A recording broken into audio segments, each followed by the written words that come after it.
Hi, how are you?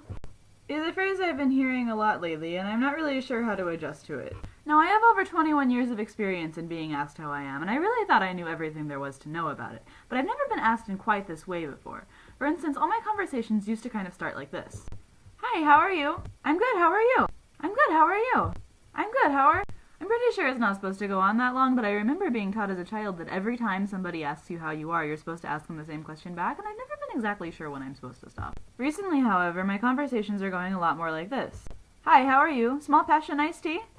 This seems to be a New England thing, and frankly, at first, I was a little bit appalled by these New Englanders. Now, in the South, when we ask how you are, we may not necessarily expect a real answer, and we may judge you for showing emotional vulnerability if you give a real answer, but at least we have the decency to inflect the end of the sentence and pause for a socially appropriate amount of time to give the impression that it is in fact actually an interrogative statement. Anyway, this has turned out to be a problem for me in my job because I keep trying to tell customers that I'm feeling great and ask them how they are feeling, and it turns out that by and large they are feeling thirsty. During my brief stint in college, I remember taking this English class in which the professor told us a story about a time she overheard some people talking, and one of them said, "What's up?" and the other person said, "Nothing much." She was telling us this story in order to make a point about the centrality of storytelling to the human experience, her argument essentially being that even nothing much is an example of a story, which in retrospect might explain why she had such a low standard on what counted as a story to tell her class. I have a couple problems with the interpretation, though. First, given the professors in every field seem to feel that their field is the one that is central to the human experience, I'm not really sure that the centrality of storytelling to the human experience is anything more than a story English professors tell themselves to make themselves feel that their field is in fact superior to all the others. And second of all, I'm not sure that nothing much really counts as an example of a story. It seems to me that far from illustrating the centrality of storytelling to the human experience, what it really illustrates is a kind of natural resistance against story, the way that even speech can be used to shut itself down. Here is something that is true of the service industry and also to an extent in real life.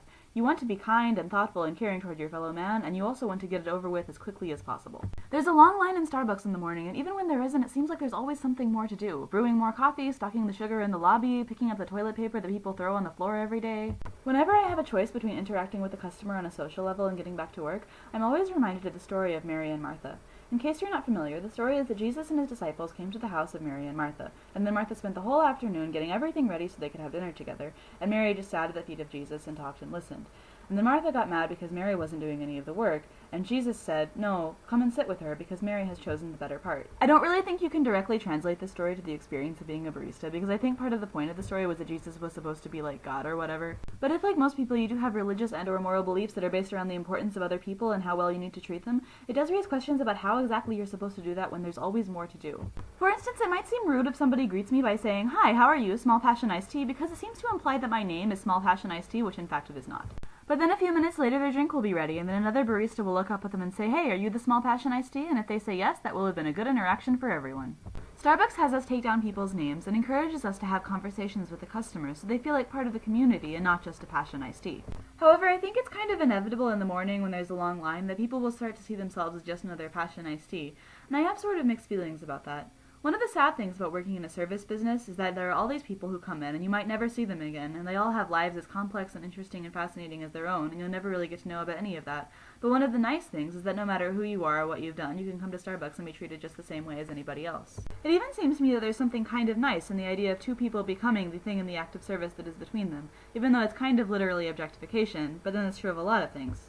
Like, for instance, in the sentence, "I love you," you is the object of the sentence. Sometimes it starts to feel a little self-defeating to worry about taking care of people. For instance, if you tell someone to have a nice day, that's nice, but it also kind of sounds like you're telling them to leave.